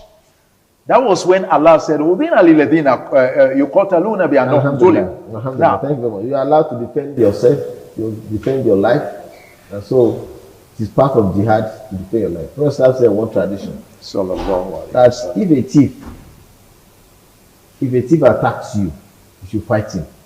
And the companion asked, how about if he kills me because of the fight? Prophet says, you will go to paradise. He now said, how about if I kill him? Prophet says, if you kill him, he will go to the hellfire. So jihad is from the word jahada, to strive, to struggle. But it has to be a positive struggle. Striving in the cause of God. And God is good. And God is not evil. Saving a life is part of jihad. As a medical doctor, you are called and you left your home at midnight, rushing to the hospital to save the life of that accident victim. That is jihad. Jihad is to struggle, to strive in the cause of God. Nigeria has been declared or was declared as a country of particular concern. And we are also hearing allegations of Christian genocide. What is your take on that? Well, of course, when you look at the word genocide as applied to what we have in Nigeria, it's not only our Christian brothers, sisters that one can say are the victims of genocide in Nigeria. Because look at the issue of kidnapping, the issue of terrorism, banditry that we mentioned earlier on. All these one cut across various tribes, various religions, even including those that don't proclaim either Christianity or Islam. The victims vary in terms of age, in terms of tribes, in terms of religion. So one cannot really say that it's only the Christians that are involved, except that we are trying to just heat up the polity. And where the danger is the fact that assuming the people we are calling from outside come here to come and assist us, fight others, there is no way we will not run into more problems. Because in areas where they had intervened in the past, there is no part of the country, part of the world where we have had intervention of these persons that we are calling, that they have stable society till today. Talk of Libya, talk of Somalia, talk of Syria, talk of even the Middle East. There is nowhere that is peaceful up to today. Now, if you say they should come, no bomb or bullet is labeled Christians or Muslims. If they drop any bomb anywhere, the devastation will not separate people based on religion or will not destroy people based on religion or tribes. So therefore, what we need to pray for and also strive for is there is a general problem, that there are general problems that we all have. The issue of hunger is there. The issue of mounting anger is there, which is necessitated by the situation we find ourselves in this country. So if someone is hungry, hunger as it is today doesn't differentiate between religions, doesn't differentiate between tribes. We are all hungry, we are all angry the same way. So we should not, based on the fact that certain persons are looking for favors outside the shores of Nigeria, then magnify the problem beyond what we will be able to bear when the consequences come. The consequences may be enormous. This country belongs to every one of us, whether we are Christians or we are Muslims or we are atheists, or we don't even believe in any existence of any God. This country belongs to us all, and we must defend it by our conduct, by our character, and by that band of humanity that all of us are together in this. Thank you. Mr. What is the government expected to do? The duty of government is to protect life and property. The government, among everything they have done, which is striving to see how much they protect life and properties, we can only say that more should be done.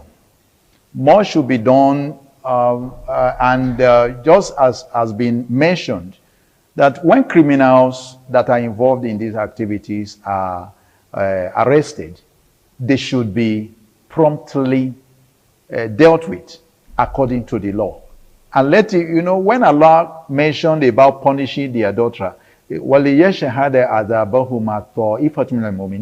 let some of the people witness their punishment, so that it will be shown that the one who lost a life will know that the person that killed my person has been dealt with. That will serve as deterrent to others. Thank you very much, viewers. We have been looking at the topic, condemnation of murder in Islam. Islam has zero tolerance for murder and for all criminal activities. In fact, Islam is very, very strict when it comes to punishment. You steal, your hand is amputated. You commit adultery, you are stoned to death, or you are given 100 strokes of the cane if you commit fornication, if you are not married. You commit murder, you are to be executed. You commit banditry, your hand and feet at alternate sides is to be cut off, and you can be banished from the land. Very severe punishment we have in Islam, the Sharia law. But when you have Muslims whose lives are not governed by the Sharia, then it becomes a matter of concern. Banditry, terrorism is not part of Islam. Jihad means struggle, to strive in the cause of God positively. And we should all try as much as possible to let all hands be on deck to make Nigeria and the world at large a peaceful place, especially as Muslims. Thanks for coming. Al-Aji Professor Bunyamin Aide, and thanks for coming, Mr. Sani Abdulhafiz. Thank you too. Al-Aji Al-Amin Alao. You have joined us again next week. Assalamu alaikum wa rahmatullahi wa barakatuh. Wa alaikum assalam wa rahmatullahi wa barakatuh.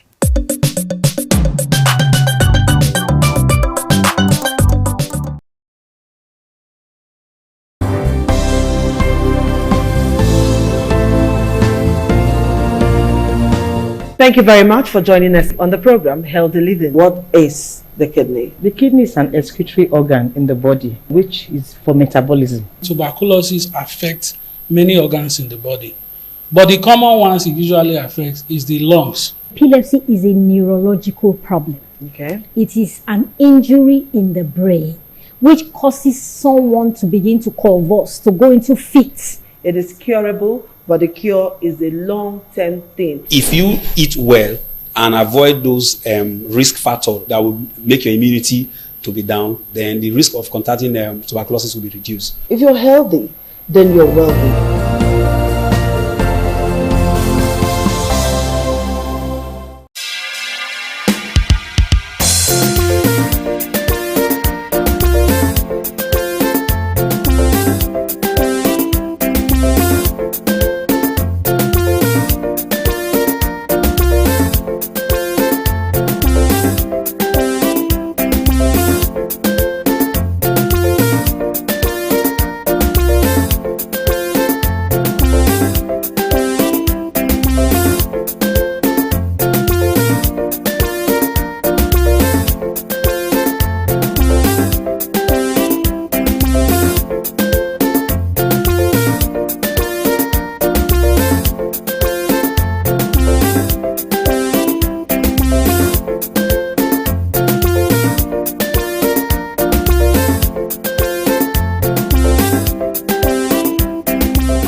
Certainly the best.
Thank you very much for joining us on the program Healthy Living. What is the kidney? The kidney is an excretory organ in the body, which is for metabolism. Tuberculosis affects many organs in the body, but the common ones it usually affects is the lungs. Epilepsy is a neurological problem. Okay. It is an injury in the brain which causes someone to begin to convulse, to go into fits. It is curable, but the cure is a long-term thing. If you eat well and avoid those risk factors that will make your immunity to be down, then the risk of contracting tuberculosis will be reduced. If you're healthy, then you're wealthy.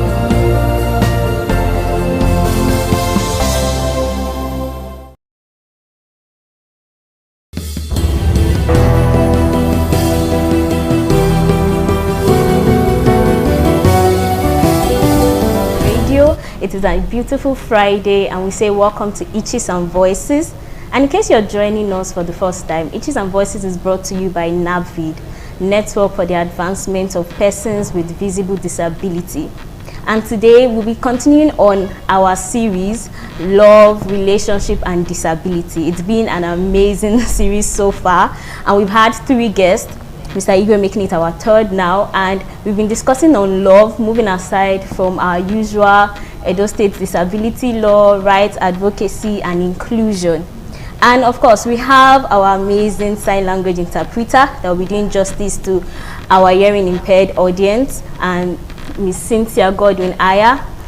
And we also have an amazing guest with us in the studio today, Mr. Igwe Friday. Welcome, Mr. Igwe Friday. Thank you so much. It's nice having you here. Thank you. It's a pleasure. And also, I think it would be nice for us to dive right into the topic for today, which is love, relationship, and disabilities. And before we go on, can you tell us a bit about yourself so our audience viewers can know you a little better? Okay. My name is Igwe Friday, like you already introduced. Okay. And I am a lawyer by the grace of God. Wow. And I'm a member of NAVVID. Oh. Yeah. That's amazing. And I got to find out that you recently got married. How is the wedding life going for you? Well, we just entered the club, so we are still trying to study the wedding club. Okay, that's amazing. And for our topic today, which is love and relationships, and what does love and relationship in general mean to you personally? Because it's a topic that I feel like everybody loves to talk about, everybody loves to engage in. So what does that mean for you personally, if you can explain to us? Okay, all right. I like the fact that you said you use the words, what it means to me personally. Yeah. Because to me, love has no universally accepted definition. So it depends on how you perceive it as a person. Yes. And how you perceive it depends on your experience. And I believe that it has nothing to do with disability. Very true. It has nothing to do with disability. So your relationship with people will determine whether you are going to enjoy that beautiful word called love. Yes. So to me, I think love is a gift from God. You understand, that given to mankind, irrespective of your status in society. So it now depends on how you handle it. So to me, love, and no matter how you look at it, and no matter who you are, love has, should I say, has very key component to me. It has what I call intimacy. Yes. It also has what you call passion and commitment. So no matter what you are, if you have experienced love, you must have those 3 components in place. Okay, thank you very much. You made mention of something that love is the same regardless of disability or not, without having disability. So I want to ask a question. So we had a guest last week and she made mention of disability and love for those for people living with disability. It's not the same for everybody. It is a little bit difficult for some to find love, and it is easy for others to find love. And she mentioned like the deaf community, that some of them get married earlier compared to other clusters in the disability community. So what do you have to say regarding that? Do you believe that it is difficult to find love in the disability community, or you think it's a personal thing? Okay, like I already established that love to me is what you think it is. You understand? And your experience will not determine what you see love as. So but I do not think, like I said, I do not think that it has anything to do with disability. But that does not mean that the guess you had has no no point. But the truth remains that it has nothing to do with disability, because like I earlier stated, it has 3 components, which is passion, intimacy, and commitment. As long as you have blood flowing through your veins, you understand? So if you can experience those 3 things, it means you have love. And the thing is that it depends on how you, like, if you can show care, you understand? If you can show care to the next person, the person that you are actually in relationship with, of course, and that person can return that same care. Of course, yes, like you're already experiencing love, so it has nothing to do with. So it depends on how you manage it as a person. So how you manage it will now, I mean, whether you are going to find it very difficult to have love, and whether you are going to enjoy such love. So it has nothing to do with your personality. It has nothing to do with your status, and it has nothing to do with your disability. So that is what I feel. Okay, so will you say then that those in the disability community that find it difficult to find love, will you say it's based on their person and their belief? It has to do with their person and how they relate with the next person, because it involves mutual trust and care. So you cannot, because you have one form of disability or not, does not take away the fact that you have to show the other person care. You understand? So it has nothing to do. So if you have the ability to trust and show and return that care which the other person has given to you, of course I see no reason why such person cannot return same care. So it has nothing to do with disability. It just depends on how you manage that relationship with that person. So I think it has nothing to do with disability. That's my opinion. And I think I've picked a few things from what you've said now. You made mention of passion, you made mention of trust, and you also made mention of commitment. And I think intimacy, So I think one thing I've gotten from that is that if I am, or a person living with disability should first of all trust the person that he wants to get into a romantic relationship with, and then therefore disability will no longer become a barrier. Okay, now let's see, if you cannot fall in love with somebody that you have not interacted with or seen, right? Very true. So if you are talking with somebody, for instance, and let me say this before I continue, I think some of those persons that have this impression actually, I would say it is a societal thing. Yes, because if you have not come close to me, if you have not come too close to me, because people will see you from a distance and conclude that this person will not be able to love. So if you don't come to me, and there is no way I can extend that care, intimacy and commitment to you, if you don't know me. I don't even understand. I do. And that's why I said it depends on how you manage it, because you can only manage somebody who is close to you. So if you fail to manage it, that's the way you will begin to say, okay, maybe it was difficult for you to get love. Because if you are interacting with somebody that you have not met, at that point the person will not be able to detect whether you have one disability or not until you are able to. So it is a society. It is a societal something. Do you understand? Because if I can talk, I can be communicating with you for 5 years without letting you know if I have one disability or not. And there is no way, as long as I will be able to express that love to you. So yes, so that's what matters. That makes sense. And the society, I feel like society brings a stereotype sometimes. Exactly. Because you've not met someone with disability and you just feel like they feel sorry and they cannot find love. And love is for everybody. For everybody. Everybody wants to That's why I started love, by saying that it is a gift from God.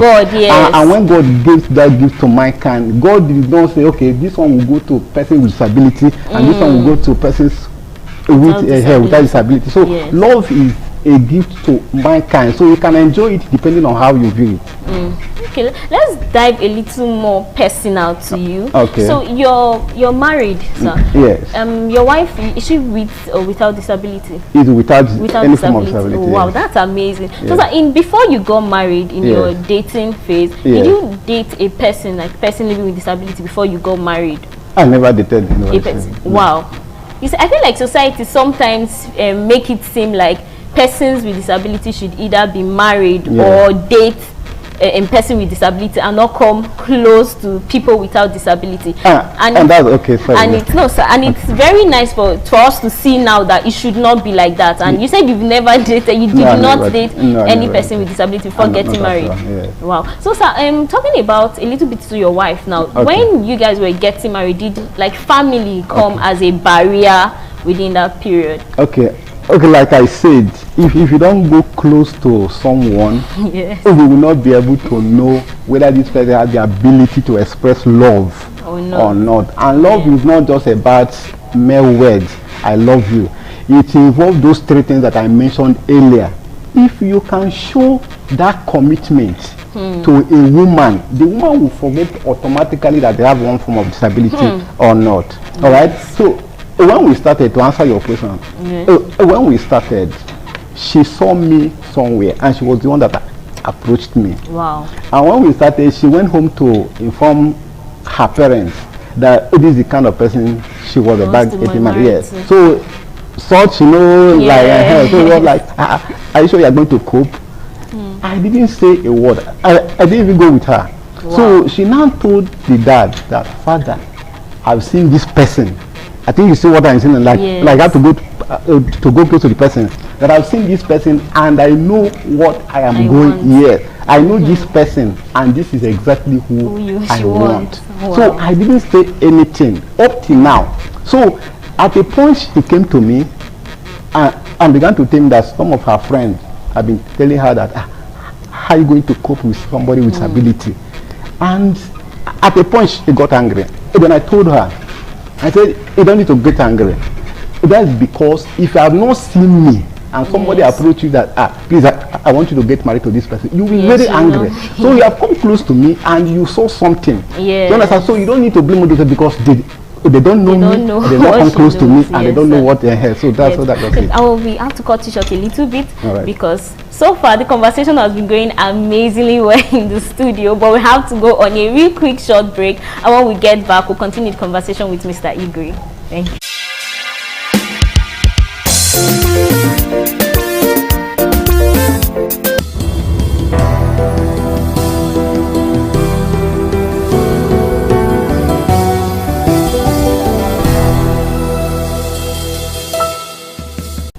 Welcome back from that very quick break. The break we talked about NAVID hosting palliative for persons with disability this December, because everybody has to celebrate this December, and as NAVID we'll be sharing palliative for members of NAVID and persons living with disability, and you can also support and be a huge part of this movement. So welcome back, Mr. Igwe. Thank you. So we were talking earlier about family and how you made mention of how your wife was the first person to introduce you to our family because she saw exactly what she wanted. So can you tell us more about the family acceptance and all about that? Okay, like I stated earlier, when she went to inform her parents, I didn't go with her.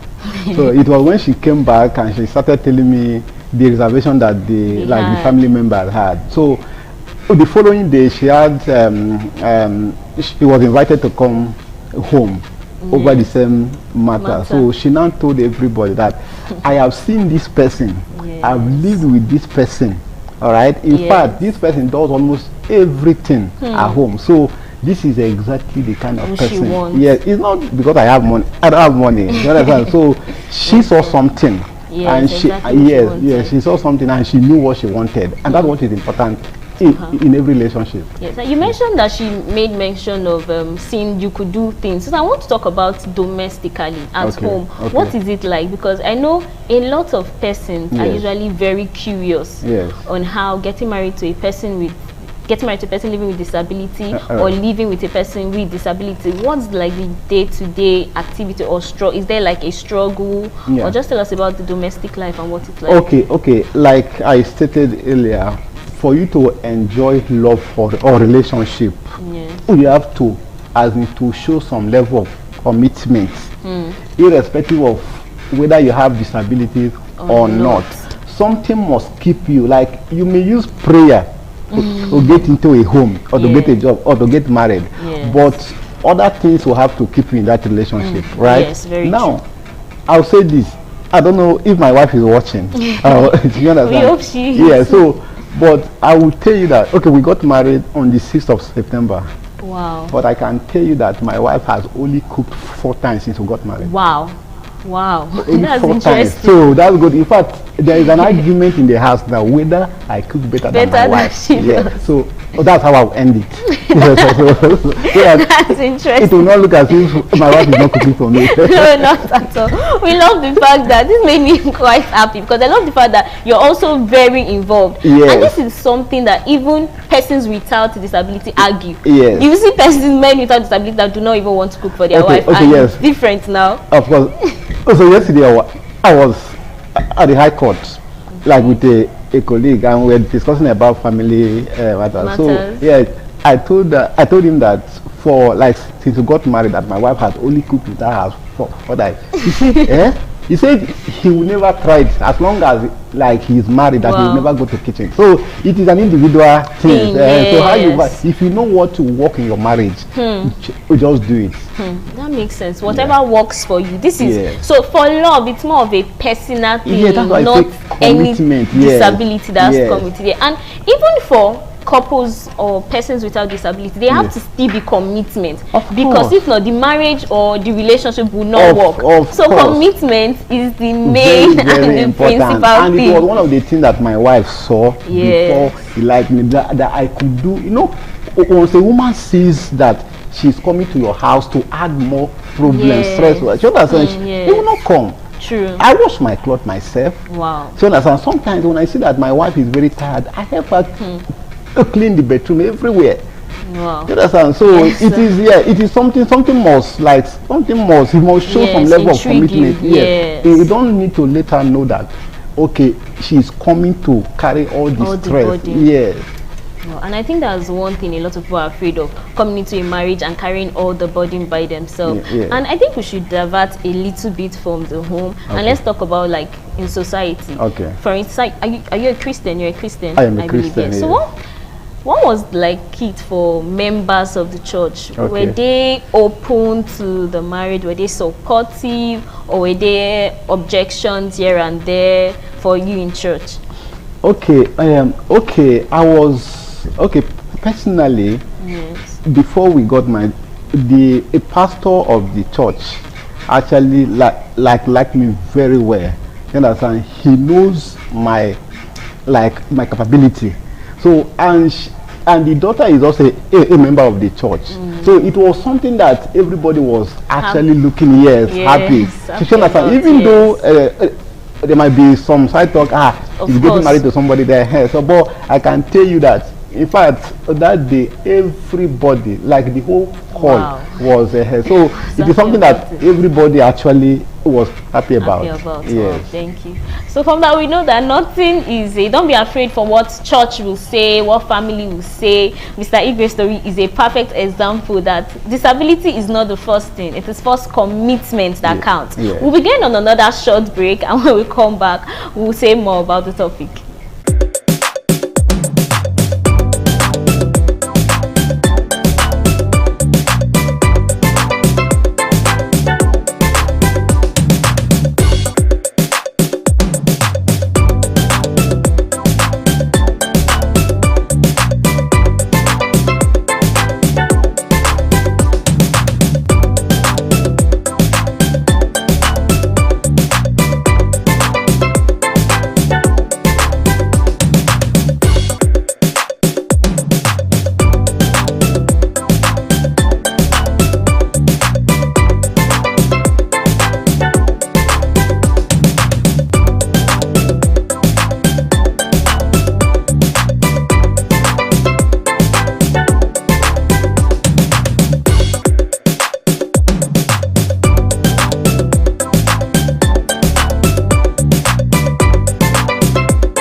welcome back. We know love is giving and love is sharing. So be a part of NAVID's movement this December to share love to the Persons with Disabilities community.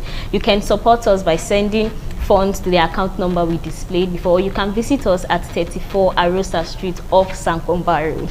Thank you. And Mr. Igwe, as we round up, what is one word or something you like to say to persons with disability that are looking for love currently? Okay, one word I would say to them is that, one, they have to understand that love involves mutual trust and care. You must show love to the person that you are expecting love from. And secondly, you have to work on yourself. You understand? Yeah, you have to work on yourself so that you'll be able to attract exactly what you want. Yes. Thank you so very much, Mr. Igwe Friday. It was amazing having you on the studio today, and I'm sure we had an amazing session today. And also, we say thank you to our sign language interpreter and Cynthia Godwin Aya. And also remember that this is the season of love. Make sure to share love to those around you. And remember, spot the itch and be a voice. Thank you for joining us today.